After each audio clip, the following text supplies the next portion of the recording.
Squish reactions, man. Back with another one. We got Boston Richey stepping into the room today. Is it over for Boston Richey? Now, this is my first time ever reacting to Boston Richey. I'm gonna be 100% honest. I've been seeing his name a lot. I don't know who he is. I've been saying he's snitching. I've been seeing they saying he's a snitch. And I'm not gonna lie, I tried to watch the 1090 Jake and I couldn't get with it. So I just turned it off. I didn't feel like watching it. I ain't gonna say I couldn't get with it, but y'all know, I just couldn't get with it. So I turned it off and I just never even, because I never even know who this dude is. Never heard a song, nothing. But this is a request somebody sent to me, so Boston Richey steps into the Squeeze reactions. Let's do it. Like this video. Let's get it to at least 50 likes, at least. And DM me on Instagram, $Souls. Follow me. Let me know what y'all want me to do next. It was a dude named Jarrell. And we know him way back. But again, never heard of him. So this how it went back. But whenever they said it was a great cop. You got a great relationship with Future. Right. What's that like? Is that are you guys are you signed to Free Band or you? Free Band, like Future, like I tell everybody, like that's more of a brother, big brother, little brother relationship type. You feel me? Like it was supposed to be on a tour with Future for a few days. They noticed he wasn't on one of the dates they promised he was supposed to be on. So everybody's a little confused. Boston Richey, he turned off his comments on Instagram. It's part of Free Band's gang, Future. You want me to be honest? Yeah, what do you think the outcome is with that whole I think it's over. I think it's over with. What happened with that situation? And I just keep it real, like with that situation, you feel me? It was more of a like misinterpretation in the paperwork, you know what I'm saying? Hey yo, squad, what's the drill? Back with another video, man. Your boy Boston Richey was living out his cousin's dream, struggling with robberies and trying to survive. He just started rapping in 2021. It's clear that he was on the rise, but his mysterious past continues. Nigga just started rapping and blew up. Niggas be rapping their whole life and don't get nowhere. Including my niggas. Crazy. To make people wonder about him. And the wondering mainly revolves around one topic, tattletailing. Are the allegations about this true? Did he snitch? We're gonna see. So without further ado, let's skip the play and get down to business. Let's skip the play and get down to business. You feel me? In Tallahassee, Florida, Jalen Foster lived happily in the same house with his parents and siblings. 30 years of his mother and father being married taught him what real love is. With somebody 30 years watching my mom and daddy be together, cause shit, I don't see the ups and the downs and the worst. I don't see the worst of the worst. Like I can see how bad it can get. But then I had to learn like love conquers all. So like, if you really choose to love somebody, y'all will be together for 30 years. However, although they were happy, he faced difficulties in many periods of his life due to finances. He started his rap career, which he saw as a gift from God thanks to his cousin. Being a rapper was nothing he really wanted. However, his cousin, whom he was with all the time, wanted him to rap. After his cousin known as Slug was shot and passed in 2015, he made the decision to fulfill this dream. Like, my plan was to never be a rapper, you know what I'm saying? So like, it's just one of them things, like, it was my cousin, he passed away. He wanted to want to be a rapper for me, and he was like, he was an artist, like, he was that one, you feel me? Okay. Forget me, only, like, when I tell people, like, bro, this just shit, I just really be living out my cousin's dream, cause, like, not making any recordings until 2021, Foster went to the studio for the first time at his friend's request and made his first song, Big YIC. After that, he released his popular songs, Bullseye and Keep Dissing. Thus, real Boston Richey started his career. Richey says that his goal of being a rapper was never to be able to buy the clothes he wants or the car he wants, and he says that he produces all the songs not for money, but just to please himself. He became famous in a short time after starting his rap career, thanks to the inspiration he received from his cousin, and he released his first album, Public Housing, with features from major artists such as Future, Moneybagg Yo, Kodak Black, and Lil Durk after his string of popular singles. He describes his relationship with Future as a relationship between a big and little brother. It's clear that Big Brother's effect on his life is quite huge. I got a great relationship with Future. Right.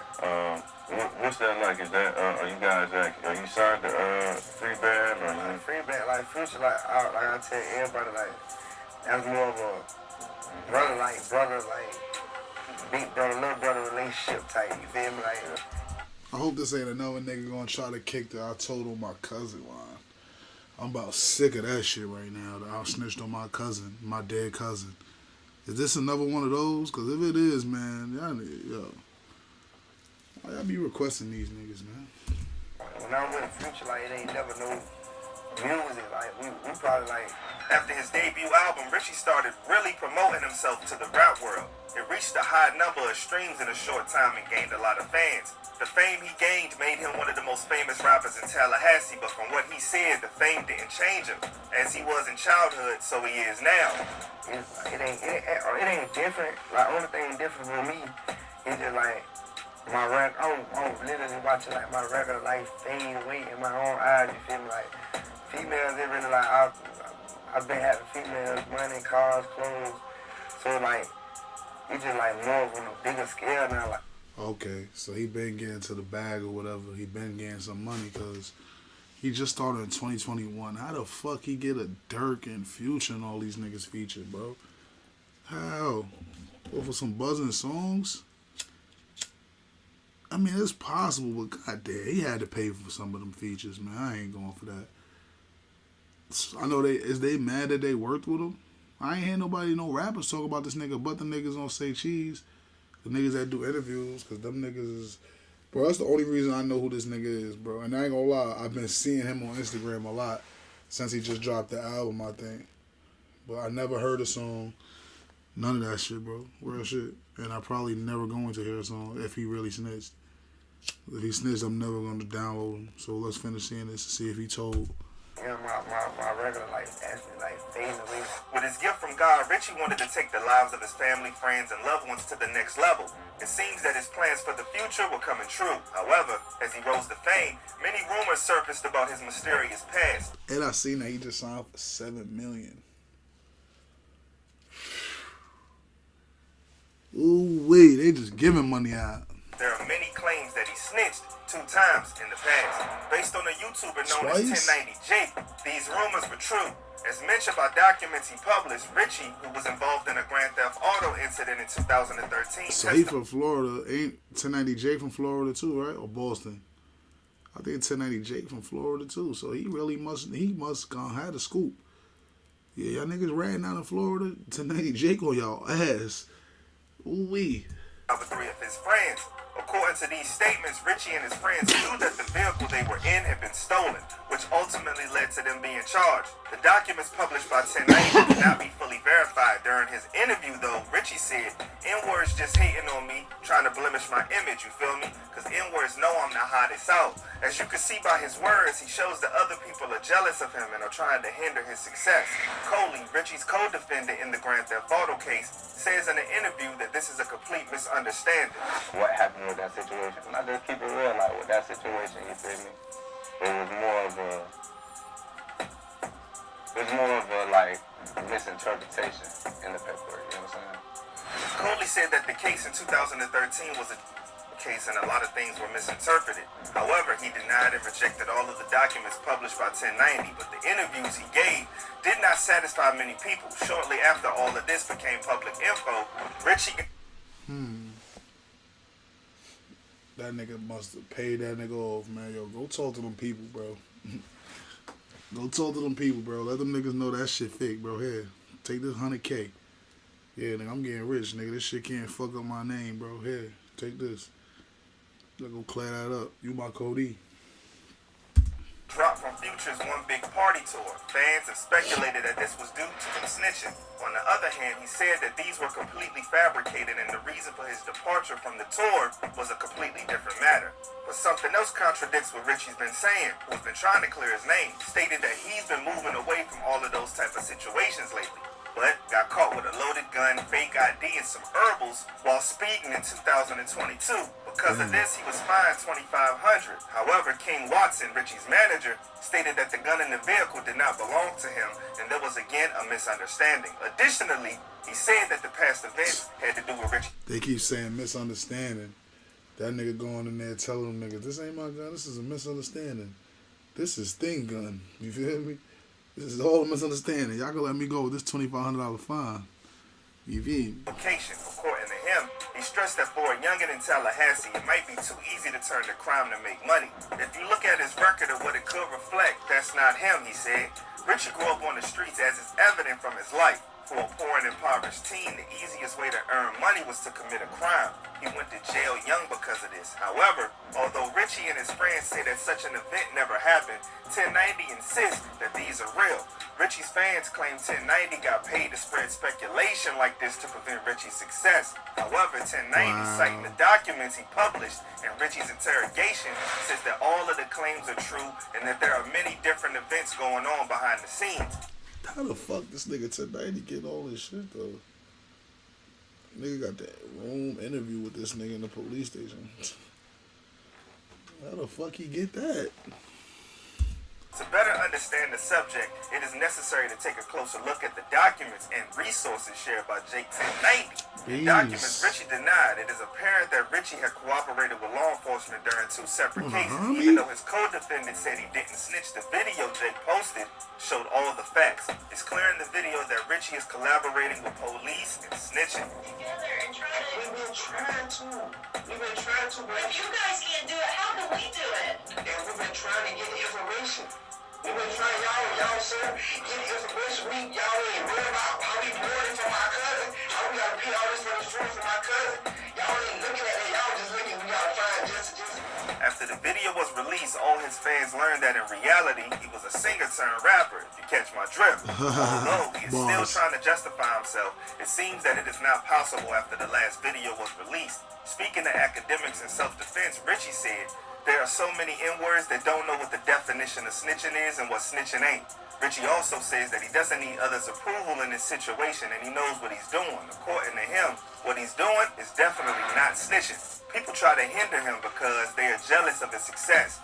He says he saw the interrogation in the aforementioned video for the first time and that the investigation was related to another incident. However, it seems that he has now lost all his supporters. Richey says that they need to learn what snitching is. According to him, talking to the police.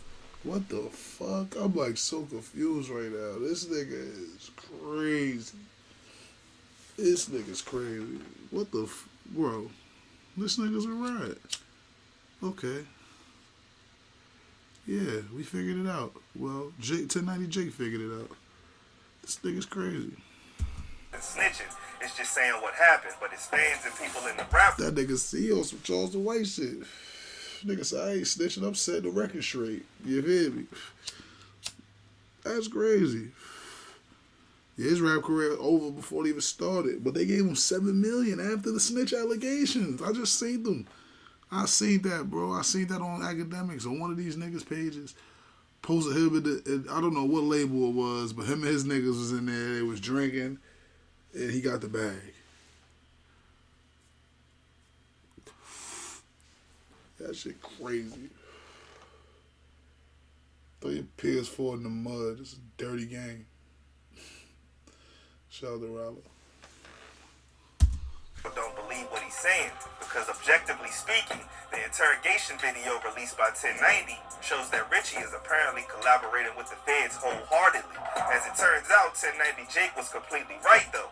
Real Boston Richey, who started his career in 2021 and became famous in a short time, seems to have lost his reputation quickly due to mistakes in his past. It is important to understand the differences between saying the truth and snitching. Although he says he didn't snitch, the documents and videos that have been released recently refute what he says. I know bruh pride is hurt by this one. Although I'm sure there will be lots of fans that won't stop supporting him when it comes to his support among his actual rap peers, it's safe to assume that a lot of that is gone. Surviving and protecting yourself among the rappers is a difficult thing. It seems that Boston Richey has to work hard to continue living his cousin's dream. It won't be easy to come back from this PR hit, but I think dropping consistent music, keeping your mouth shut, and looking out for your community can do wonders for an artist's PR and perception. But until next time, stay Yeah, it's over for this nigga, y'all. That dude, Wayne. Like, comment, subscribe, man. Yeah, so I'm never gonna hear Boston Richey song, pretty much. That's how this is gonna end. No one bites the dust, as they will say, right? Squeeze.